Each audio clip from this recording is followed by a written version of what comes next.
They say the worst kind of pain is when the person you love the most betrays you in the place you call home. I lived that pain every single day for almost 2 years. My name is Sarah. I'm 42 years old now. I thought I had the perfect marriage, a loving husband, 2 beautiful children, and a nice house in the suburbs. But behind the smiles and family photos, my husband was living a double life. He was cheating on me with my own best friend. What he never knew was this. While he was busy hiding his affair and lying to my face, I was quietly recording everything. Every late-night phone call, every secret text message, every hotel receipt, every moment he thought I was clueless. He believed he was smart. He believed I was the naive, trusting wife who would never find out.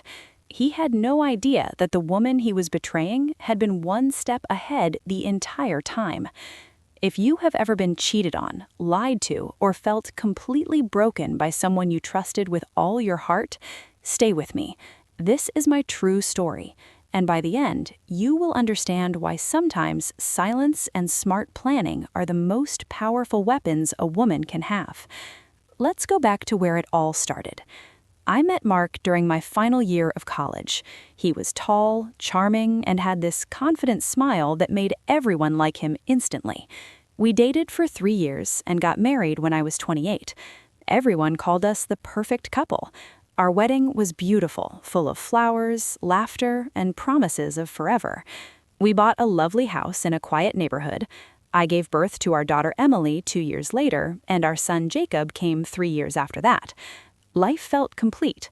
I worked as a marketing consultant from home so I could take care of the kids. Mark had a good sales job that paid well, though he traveled a lot for work. For the first 12 years, our marriage felt real and loving. We went on family vacations, we celebrated birthdays with cakes and balloons, we supported each other's dreams. Mark would come home tired but still kiss me on the forehead and say, "You make everything better, Sarah." I believed him with all my heart. But slowly, things began to change. It didn't happen overnight. It happened in small, painful pieces. It started with him staying late at the office more often. He would text me saying, "Big meeting ran late, don't wait up." His phone was always on silent. When I asked who he was texting, he would smile and say, "Just work stuff, honey, nothing important." Our intimate life slowly disappeared. He stopped looking at me the way he used to. He stopped complimenting me. When I tried to get close, he would pull away and say he was too tired. I told myself it was because of stress at work. I told myself I was overthinking like a typical insecure wife. To fix things, I tried harder. I cooked his favorite meals every night. I dressed up nicely even on weekdays.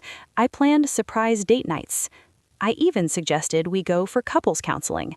Mark would laugh it off and say, "We're fine, Sarah, stop worrying so much." But my gut feeling kept getting stronger. Something was wrong, very wrong. One evening, I was folding laundry in the living room when Mark's phone lit up on the coffee table. He had gone to take a shower. The message that appeared made my stomach drop. It was from my best friend, Rachel. The message read, "Can't stop thinking about last night. When can we meet again, baby?" Rachel? My best friend since high school? The woman who had been like a sister to me?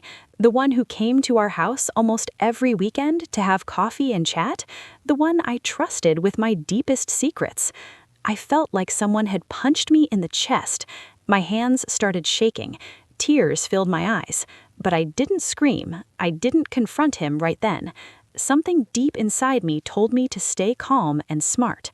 If this was really happening, I needed proof. Real proof, not just one message. That same night, while Mark was sleeping, I downloaded a reliable voice recording app on my phone. I also ordered 2 small hidden cameras online, one disguised as a digital clock in the living room and another as a photo frame in our bedroom. They arrived in discreet packaging 2 days later. I installed them carefully when no one was home.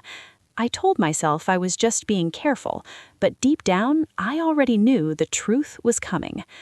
What would you do if you found out your husband was cheating and it was with your own best friend? Would you scream, cry, and confront him immediately? Or would you stay silent and start collecting evidence like I did? Keep listening because what those recordings revealed next completely shattered my world. The evidence started pouring in faster than I expected. First, the phone calls. I heard Mark whispering to Rachel late at night when he thought I was asleep. He would say things like, "Sarah is so busy with the kids, she doesn't even notice when I'm gone for hours." Rachel would laugh and reply, "You deserve someone exciting, not someone who just stays home all day." Then came the videos from the hidden cameras. One afternoon, when I pretended to have a client meeting, I came home early. The living room camera caught everything.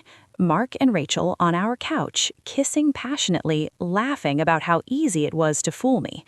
I sat in my car in the driveway for almost 2 hours, watching the footage on my phone with tears streaming down my face. The pain was so intense I could barely breathe. But I kept recording.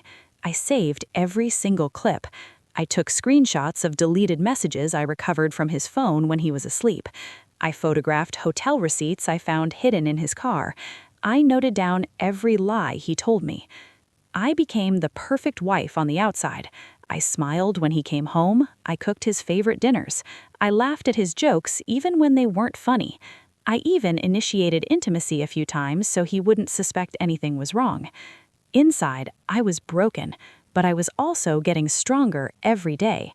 I started meeting a divorce lawyer in secret during my grocery runs.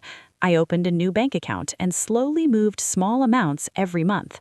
I made copies of all our joint documents and financial records. I wrote down every detail, dates, times, locations, everything. The affair had been going on for almost 2 years. They became careless with time. They started meeting at our house when I was supposedly out of town for work. The cameras captured long conversations where Mark told Rachel he was planning to leave me. He even said, "Sarah is so boring now. She's not the woman I married anymore." Every recording felt like a knife in my heart. But I didn't break down in front of him. I kept my pain private and my plan quiet. For months, I lived a double life, pretending to be the happy, trusting wife, while secretly gathering enough evidence to protect myself and my children. Many women would have confronted their husband the moment they suspected something, but I knew one important thing. Anger gives temporary relief, but solid evidence gives lasting power, so I stayed patient. The final few months were the hardest. I heard Mark telling Rachel on a recorded call, "I'm going to ask Sarah for a divorce soon. We can finally be together openly." Rachel replied, "Good, she never deserved you anyway." That night, I cried silently in the bathroom for hours. But the next morning, I woke up with a new determination. I stopped crying. I started finalizing my plan. I waited for the perfect moment, our wedding anniversary. Mark had planned a romantic dinner at home. He bought me flowers and told the kids how much he loved their mom. He even kissed me on the cheek in front of them. After the kids went to bed, I asked him to sit down on the couch. I said calmly, "Mark, there's something important I need to show you." I connected my laptop to the television. I started playing the recordings. First, the video of him and Rachel on our couch, then the one in our bedroom, then the audio clips where he called me boring, clueless, and said he was planning to leave me. I played the hotel receipts and text messages on the big screen.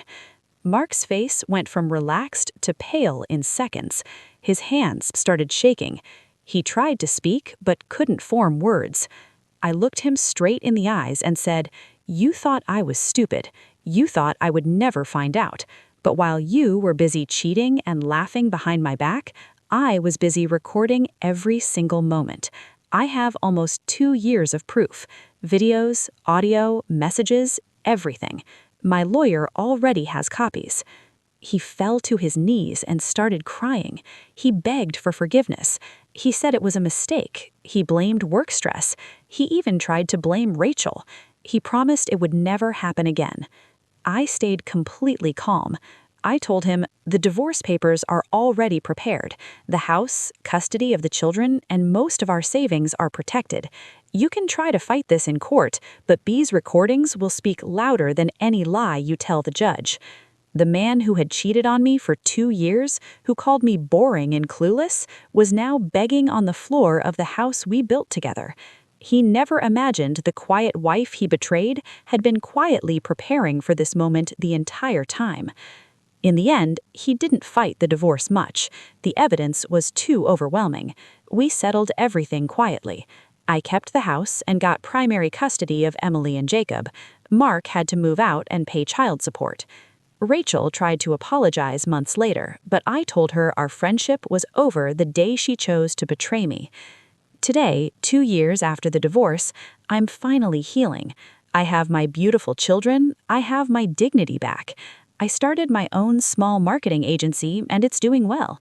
I sleep peacefully at night without wondering where my husband is or who he's with.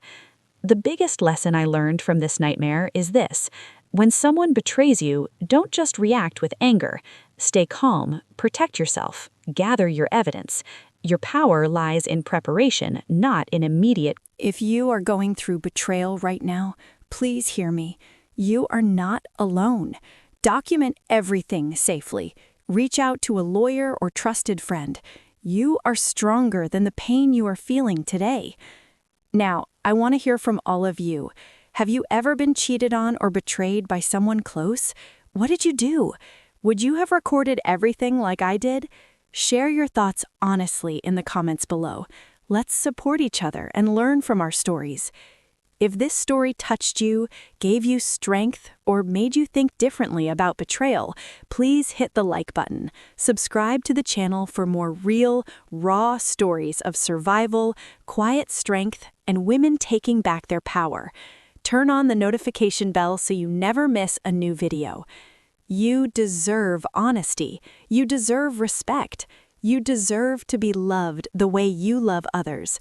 Never settle for less. Thank you so much for listening to my full story from beginning to end. Stay strong, stay smart, stay hopeful. Your healing journey is just beginning.